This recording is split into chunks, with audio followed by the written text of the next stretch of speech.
Love marriage वाली बहू। सुबह का वक्त था और सरला जी काफी उदास चेहरा लिए हुए पार्क में बैठी हुई थी। तभी उनकी सहेली सुमन वहां पर आती है। क्या हुआ सरला जी, आज मॉर्निंग वॉक करने का इरादा नहीं है क्या? इस तरह चुपचाप क्यों बैठी हैं? आई तो थी ये सोचकर कि पार्क में जाकर थोड़ी देर पहले टहल लूंगी, लेकिन क्या करूं, मन ही नहीं कर रहा। अरे सब ठीक है, तो इतनी परेशान क्यों नजर आ रही हैं? नहीं नहीं, ऐसी तो कोई बात नहीं है, सब ठीक है। अरे भाई, अब तो आपको खुश नजर आना चाहिए। अभी कुछ महीने पहले तो बेटे की शादी हुई है, घर में नई बहू आई है, आपके चेहरे पर तो रौनक नजर आनी चाहिए। अरे छोड़ो भी, आजकल की बहुओं के बारे में क्या बताऊं आपको। क्यों, क्या हुआ बहन जी, कोई परेशानी है क्या? कुछ किया क्या बहू रानी ने? अरे भाई, अभी तो शादी को 6 महीने हुए हैं।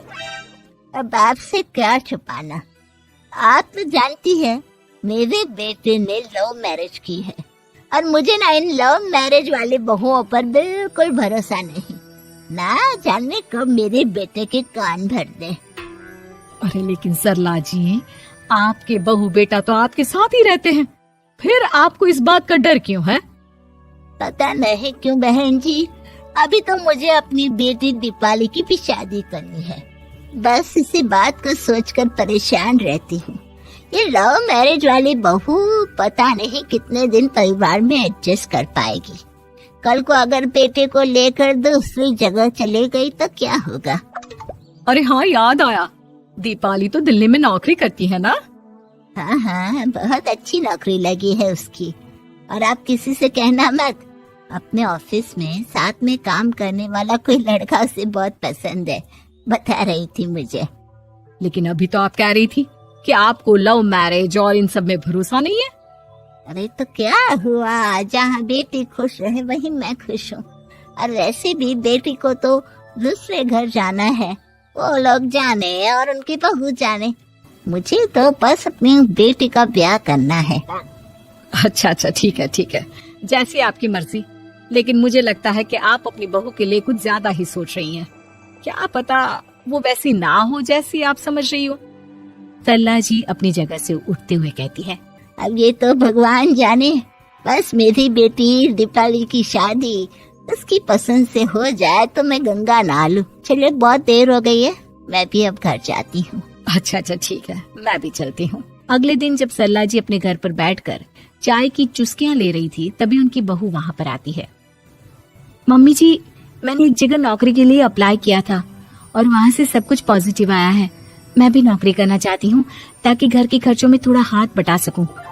अरे बहू, तुम्हें नौकरी करने की क्या जरूरत है? मेरा बेटा अच्छा खासा कमाता है, क्या तुम्हें किसी बात की कोई कमी है? तभी सरला जी का बेटा वहाँ पर आता है। नहीं माँ, उसे किसी बात की कमी नहीं है, लेकिन वो इतनी पढ़ी लिखी है और अगर नौकरी करना चाहती है तो हमें उसे नौकरी करने देना चाहिए। कुछ पैसे घर में आएंगे, हम सबकी मदद हो जाएगी। तुम तो ऐसे कह रहे हो बेटा, जैसे ये घर तुम्हारी पत्नी की कमाई पर ही चलता है। अरे नहीं मम्मी जी, इनके कहने का ये मतलब नहीं है, बस मेरी ही नौकरी करने की इच्छा थी, इसलिए आपकी परमिशन चाहते हैं। अब भाई, मेरा बेटा तुम्हें लव मैरिज करके घर में लाया है, मैं तुम्हें कुछ कैसे कह सकती हूँ? जो मर्जी आए करो। सरला जी का बेटा और बहू वहाँ से चले जाते हैं। अब उनकी बहू नौकरी करना शुरू कर देती है। कुछ ही दिन बाद सरला जी की बेटी दिल्ली से अपने घर आती है और अपनी माँ से कहती है, माँ, मैंने आपको बताया था ना, मुझे अपने ऑफिस में साथ काम करने वाले एक लड़के से बहुत प्यार है, मैं उससे शादी करना चाहती हूँ माँ। हाँ, तो मैंने कब मना किया? अगर तुम उसे पसंद करती हो तो उसके घर वालों को कहो, हम आपस में बात करके तुम्हारी शादी तय कर देते हैं। अरे लेकिन माँ, एक बहुत बड़ी परेशानी है। क्या परेशानी है बेटा? माँ, वो लड़का बहुत अच्छा है, लेकिन कुछ ज्यादा ही पैसे वाले घर से उसके माँ बाप। उन्हें मेरे और उसके रिश्ते से वैसे तो कोई परेशानी नहीं है, लेकिन वे चाहते हैं कि शादी 5 स्टार होटल में हो। अरे ऐसे कैसे, हम तो मिडिल क्लास लोग हैं, हमारे लिए 5 स्टार होटल में शादी करना कोई आसान काम थोड़ी ना है। लेकिन माँ, मैं क्या करूँ? मैंने उनसे बात करने की बहुत कोशिश की, बस एक इसी जगह बात अटक गई है। साफ साफ कह दो बेटा, शादी करनी है तो ठीक है, लेकिन ये 5 स्टार में शादी करने वाली शर्त मैं नहीं मान सकती। अरे कैसी बात कर रही हैं आप मम्मी जी? अगर दीपाली को कोई लड़का पसंद है तो हम उनकी शादी के लिए पूरी कोशिश करेंगे, और अगर बात पैसों की है तो कोई परेशानी नहीं है। हाँ हाँ, तुम्हें तो बस बहुत आसान लगता है सब। जिस तरह तुमने मेरे बेटे से इतनी आसानी से शादी कर ली, सारे काम उतने आसानी से नहीं होते। समझ में आया?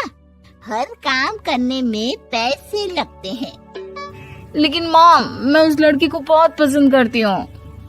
सही बात है बेटा, लेकिन तुम उस लड़के से साफ साफ कह दो, अगर उसे तुमसे शादी करनी है तो अपने घर वालों को मनाए। अगर नहीं मना सकता तो तुम दोनों अपनी गृहस्थी अलग से कहीं सेट कर लो। कोई जरूरत नहीं है अपने माँ बाप के साथ रहने की। मम्मी जी, ये आप क्या कह रही हैं? मैं भी तो आपकी बेटी के साथ लव मैरिज करके आई हूँ। अगर मैंने भी ऐसा ही किया होता तो? अब तो मुझे उल्टा जवाब देने लगी। देखो बहू, मैं तुम्हारी सास हूँ, मुझसे ठीक से बात करो। लेकिन माँ, भाभी ठीक तो कह रही हैं। हाँ, अगर बात शादी के खर्च की है तो मैं उस लड़के से कुछ कह सकती हूँ, लेकिन उससे अपने घर वालों से अलग होने के लिए कहना, ये सही होगा क्या? आप तो समझिए माँ। और वैसे भी मम्मी जी, मैंने कुछ महीने पहले जॉब करना शुरू कर दिया था और अपनी पूरी सैलरी बचा कर रखी है। आप चिंता मत कीजिए, मैं दीपाली की शादी में कोई कमी नहीं होने दूंगी। तुम अपनी सारी तनख्वाह मुझे मेरी बेटी की शादी का खर्च करने के लिए दे दोगी? हाँ माँ, मैंने भाभी को पहले ही सब कुछ बता दिया था और वो इस बारे में सब कुछ जानती थी, इसीलिए उन्होंने पहले ही नौकरी करनी शुरू कर दी ताकि मेरी शादी धूमधाम से हो सके। तभी सरला जी का बेटा वहाँ पर आता है।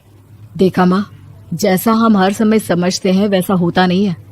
आपको लव मैरिज करने वाली बहू से नफरत थी ना, लेकिन अपनी ही बेटी की लव मैरिज पर आपको कोई एतराज नहीं था। ये तो गलत बात है ना। हाँ बेटा, सही कह रहे हो तुम। बहू, मुझे माफ कर दो, मैंने तुम्हारे बारे में गलत सोचा। आज से मैं बहू और बेटी में कोई फर्क नहीं करूंगी, और अपनी लव मैरिज वाली बहू से तो बिल्कुल नफरत नहीं करूंगी।